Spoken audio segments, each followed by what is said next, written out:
இதுவுமே தோசை கரைக்கிறது வந்து சண்டே தான் பிளான் பண்ணுவேன். பட் இப்போ என்னமோ தெரியல, கொஞ்ச நாளாக வந்து பாப்பா ஸ்கூல் போக ஆரம்பிச்சோன்னா நம்ம சண்டே ஏன் லேட்டாக எந்திரிக்கக்கூடாது அப்படின்னு சொல்லி மனசுக்குள்ளே கேட்டுட்டு இருந்ததுனால அதை இப்போவுமே இம்ப்ளிமெண்ட் பண்ணிடுவோமேன்னு சொல்லிட்டு சாட்டர்டேயே தோசை கரைக்கிறத மாற்றியாச்சு.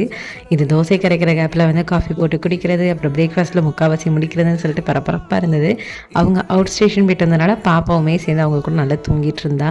நான் ஒரு தோசைக்கு மட்டும் அரைக்க போட்டிருந்தேன்னா கூட ஃப்ரெஷ்ஷப் ஆகிட்டு வந்து கூட நம்ம பிரேக்ஃபாஸ்ட் செஞ்சிடலாம். பட் நான் அரைக்க போட்டிருந்ததோ 4 மாவுக்குங்கிறதுனால வந்துட்டு இது அரைக்கிற கேப்லேயே அதையுமே முடிச்சிட்டேன். இட்லி தோசை மாவு, கொள்ளு தோசை மாவு, முழு உளுந்து தோசை, இது போக வந்துட்டு ரொம்ப நாள் ஆசை பொங்கலுக்கு இந்த ஒன்றை வச்சு சாப்பிடணும்னு சொல்லிட்டு. ஸோ ஃபைனலாக அதையுமே நிறைவேற்றியாச்சு. வடைக்கு தான் சொல்கிறேன். அப்படியே ஃப்ரெஷ்ஷப் ஆகிட்டு வந்துட்டு சூடாக வடை சுட்டு பொங்கலுக்கு வச்சு சாப்பிடும்போது அவ்வளோ டேஸ்ட் அல்டிமேட்டாக இருந்தது. எத்தனை பேருக்கு இந்த காம்பினேஷன் பிடிக்குங்கிறத கமெண்ட்டில் ஷேர் பண்ணுங்கள். சுட போகிறது என்னமோ 4 வடை தான், ஆனால் இது வரைக்கும் அதை அரைக்கிறதுக்கு இத்தனை நாள் ஆச்சு. இதுக்குன்னு உட்காந்து அரைக்கணுமான்னு செம்ம யோசனையாக இருந்தது.